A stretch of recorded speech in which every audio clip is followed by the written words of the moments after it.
Dzina la Atate ndi la Mwana ndi la Mzimu Woyera. Amen.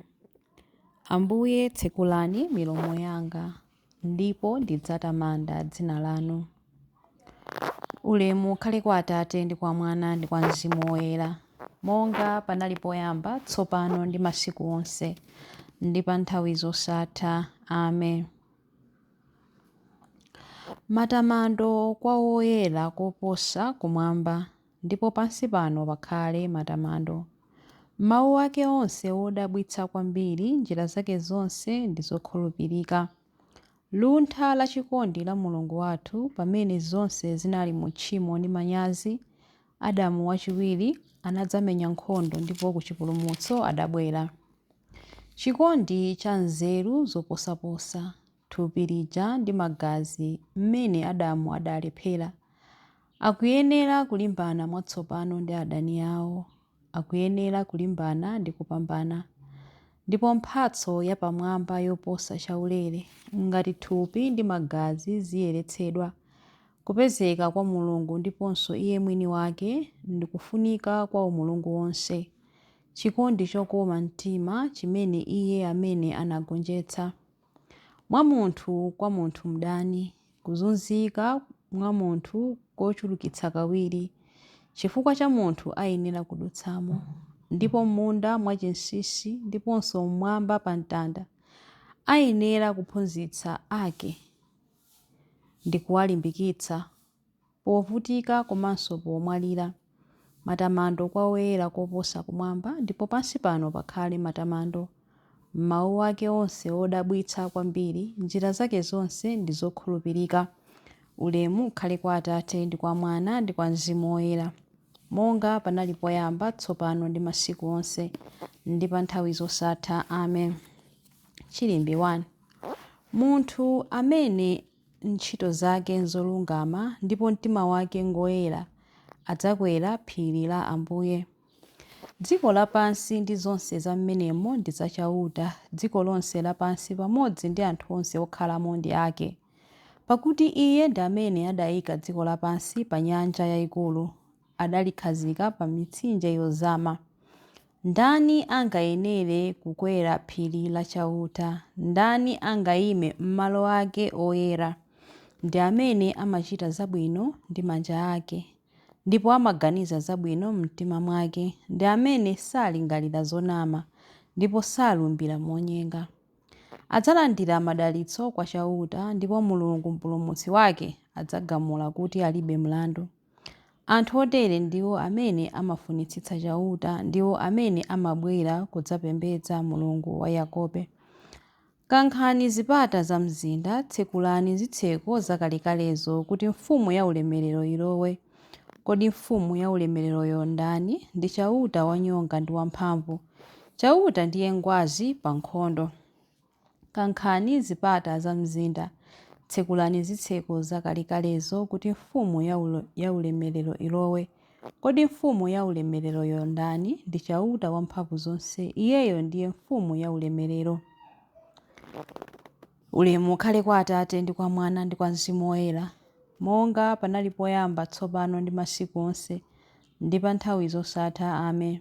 Munthu amene ntchito zake nzolungama ndipo mtima wake ngoyera, adzakwera phiri la Ambuye. Chilimbi 2. Tamandani mfumu yamuyaya mu zintchito zanu zonse. Atamandike Mulungu wamuyaya, chifukwa ufumu wake ndi wosatha. Iye amalanga ndiponso amakhululukira, amafikitsa anthu ku dziko la akufa, komanso amawatulutsa ku manda. Palibe munthu amene angathe kuthawa dzanja lake. Ana a Israeli, tamandani Mulungu. Muyamikeni pamaso pa mitundu ina ya anthu, chifukwa ngati anakumwazani pakati pa anthu a mitundu ina, kumenekonso adakuonetsa ukulu wake. Muyamikeni pamaso pa anthu onse. Iwowo ndi Ambuye athu, iwo ndi Mulungu wathu, iwo ndi Atate athu, ndipo ndi Mulungu mpaka wamuyaya. Angakhale amakulangani chifukwa cha machimo anu, adzakuchitirani chifundo nonsenu, adzakusonkhanitsani kuchokera ku mitundu yonse ya anthu kumene adakumwazirani. Ngati mutembenukira kwa Iye ndi mtima wanu wonse ndi nzeru zanu zonse, pokhala okhulupirika pamaso pake, ndiye kuti adzabwerera kwa inu ndipo sadzakufulatilaninso. Onani zimene adakuchitirani. Muzimuyamika mokweza mawu, tamandani Ambuye achilungamo, lemekezani Mfumu ya mibado yonse. Ine m'dziko la ukapolo lino ndimayamika Mulungu, ndimakamba za mphamvu zake zazikulu. Pa mitundu ya anthu ochimwa, bwerani kwa Iye ndi kuchita zolungama pamaso pake. Mwina adzakukomerani mtima ndi kukuchitirani chifundo. Ine ndimayamika Mulungu wanga, mtima wanga umakondwerera kwambiri Mfumu yakumwamba.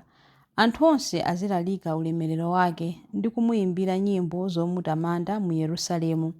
Ulemu ukhale kwa Atate ndi kwa Mwana ndi kwa Mzimu Woyera, monga panali poyamba, tsopano ndi masiku onse ndi pa nthawi zosatha. Amen.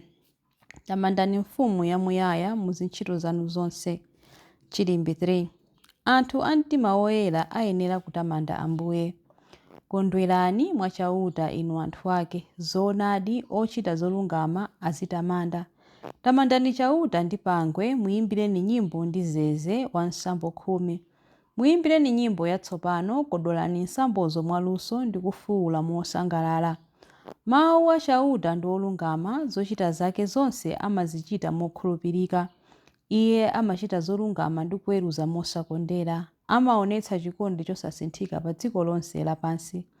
Chauta adalankhula ndipo zakumwamba zidalengedwa, zonse zakumeneko zidalengedwa. Pamene Iye adalankhula mawu ake, adasonkhanitsa pamodzi madzi a mnyanja zakuya, ndipo adaziyikira malire kuti zisasefukire. Dziko lonse lapansi liope chauta. Anthu onse okhala pa dziko lapansi achite naye mantha, pakuti Iye adalankhula ndipo zidachitikadi. Adalamula ndipo zidaonekadi. Zolinga za anthu akunja chauta amazisandutsa zopanda pake. Maganizo awo onse amawasandutsa achabechabe, koma zolinga za chauta zimachitika nthawi zonse. Maganizo a mtima mwake amakhazikika mpaka muyaya. Ngodala mtundu wa anthu amene Mulungu wawo ndi chauta, anthu amene chauta wawasankha akeake. Chauta ali kumwamba, amayang'ana pansi ndi kuona anthu ake. Kumene amakhala pa mpando wachifumuko, amapenya anthu onse okhala pa dziko lapansi. Amene amapanga mitima ya anthu onse, ndiye amene amapenya ntchito zawo zonse. Mfumu sipulumuka chifukwa cha kukula kwa gulu lake la nkhondo. Wankhondo sapulumuka chifukwa chakuti ali ndi mphamvu zambiri. Pakavalo wankhondo sangayikepo mtima kuti upambane, chifukwa sangathe kupulumutsa munthu, ngakhale kavaloyo ali ndi mphamvu zambiri. Chauta amayang'ana anthu omumvera ndi odalira chikondi chake chosasinthika. Iye amachita izi kuti awapulumutse ku imfa ndi kuwasungira moyo anthuwo pa nthawi ya njala. Mitima yathu ikuyembekeza chauta chifukwa Iye ndiye chithandizo ndi chishango chathu. Mitima yathu imasangalala mwa chauta, popeza kuti timadalira dzina lake loyera. Inu chauta, chikondi chanu chosasinthika chikhale pa ife chifukwa timakukhulupirirani. Ulemu ukhale kwa Atate ndi kwa Mwana ndi kwa Mzimu Woyera, monga panali poyamba, tsopano ndi masiku onse ndi pa nthawi zosatha. Amen. Anthu a mtima woyera ayenera kutamanda Ambuye. Mawu a Mulungu. Mawu akuchokera mu buku la Zakariya 12:10 mpaka 11a. Tsono anthu a pa banja la Davide ndi anthu onse a ku Yerusalemu ndidzawadzaza ndi mtima wachifundo ndi wakupemphera. Motero adzati atamuyang'ana amene adambaya, adzamulira kwa basi monga muja amamulirira mwana akakhala mmodzi yekha. Adzamuliradi kwambiri monga muja anamulirira mwana wachisambamo. Tsiku limenelo kulira maliro ku Yerusalemu kudzakhala monga mmene kunalili polira Hadadirimoni mchigwa cha ku Megido. Mawu a Ambuye. Tithokoze Mulungu. Chiyankho. Mulungu mwini adzandipulumutsa ku msampha wa mlenje. Mulungu mwini adzandipulumutsa ku msampha wa mlenje. Kwa iwo amene angathe kunditchera ndi mawu awo onyenga ndi ku msampha wa mlenje. Ulemu ukhale kwa Atate ndi kwa Mwana ndi kwa Mzimu Woyera. Mulungu mwini adzandipulumutsa ku msampha wa mlenje. Chilimbi cha nyimbo ya Zakariya. Mukadzapachika mwana wa munthu, akutero Ambuye, mudzadziwa kuti ndine ndemwe. Adalitsike Ambuye Mulungu wa Israeli, wadzayendera anthu ake ndi kuwapulumutsa. Watiukitsira ife mpulumutsi wamphamvu, nyumba ya Davide mtumiki wake, monga adalonjezera ndi milomo ya anthu oyera, iwo amene adali aneneri pa nthawi yakale. Mpulumutsi amene adzatimasula ife kwa adani athu, ku manja a onse amene amadana nafe. Choncho chikondi chake pa makolo athu chakwaniritsidwa, ndiponso pangano chake choyera chakumbukiridwa. Adalumbira kwa Abrahamu atate athu kuti adzatilola ndi ufulu kumantha ndi kupulumutsidwa m'manja mwa adani athu, kuti tithe kumutumikira iye nkuyera ndi mwachilungamo masiku onse a moyo wathu pamaso pake. Kwa iwe mwana wang'ono udzayitanidwa mneneri wa Mulungu wammwambamwamba. Udzapita mtsogolo mwa Ambuye kuti ukakonze njira zake iye asanabwere, kuti akadziwitse anthu ake za chipulumutso chawo kudzera mchikhululukiro cha machimo awo onse. Chikondi chokoma cha mtima wa Mulungu wathu, amene amatiyendera ngati m'bandakucha wakumwamba, adzapasa kuwala iwo amene ali mdima, iwo amene akukhala mu mthunzi wa imfa, ndi kutitsogolera ife mu njira ya mtendere. Ulemu ukhale kwa Atate ndi kwa Mwana ndi kwa Mzimu Woyera, monga panali poyamba, tsopano ndi masiku onse, ndi pa nthawi zosatha. Amen. Mukadzapachika mwana wa munthu, akutero Ambuye, mudzadziwa kuti ndine ndemwe. Mapemphero.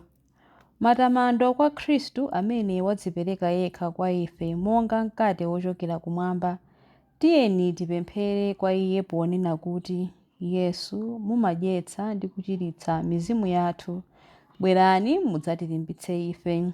Ambuye, tidyetseni ife pa phwando la Ukaristiya ndi mphatso zonse za nsembe yanu ya Pasaka. Yesu, mumadyetsa ndi kuchiritsa mizimu yathu, bwerani mudzatilimbitse ife. Tipatseni mtima wolungama kuti tilandire mawu anu, kuti tithe kubereka zipatso mwachifatse. Yesu, mumadyetsa ndi kuchiritsa mizimu yathu, bwerani mudzatilimbitse ife. Tithandizeni kukhala anthu achangu pogwira ntchito limodzi nanu yomanga dziko labwino koposa, kuti potero lithe kumvetsera uthenga wa mtendere wa mpingo wanu. Yesu, mumadyetsa ndi kuchiritsa mizimu yathu, bwerani mudzatilimbitse ife. Tikuwulula Ambuye kuti tinachimwa, titsukeni ndi kutiyeretsa ndi mphatso yanu ya chipulumutso. Yesu, mumadyetsa ndi kuchiritsa mizimu yathu, bwerani mudzatilimbitse ife. Yesu, mumadyetsa ndi kulimbitsa mizimu yathu, bwerani mudzatilimbitse ife pamene tikupemphera kuti: Atate athu muli kumwamba, dzina lanu liyeretsedwe, ufumu wanu udze, kufuna kwanu kuchitidwe, monga kumwamba choncho pansi pano. Mutipatse ife lero chakudya chathu cha lero. Mutikhululukire ife zochimwa zathu, monga ifenso takhululukira adani athu. Musatisiye ife m'chinyengo, koma mutipulumutse ife kwa zoyipa. Amen. Tipemphere. Ambuye, tithandizeni kuchita kufuna kwanu, kuti mpingo wanu uthe kukula ndi kusanduka wokhulupirika koposa mu utumiki wanu. Tikupempha izi kudzera mwa Ambuye athu Yesu Khristu, mwana wanu, amene ali ndi moyo ndi ufumu limodzi nanu ndi Mzimu Woyera, Mulungu tsopano ndi pa nthawi zosatha. Amen. Ambuye atidalitse, atiteteze ife ku zoyipa zonse ndi kutifikitsa ku moyo wosatha. Amen. Dzina la Atate ndi la Mwana ndi la Mzimu Woyera. Amen.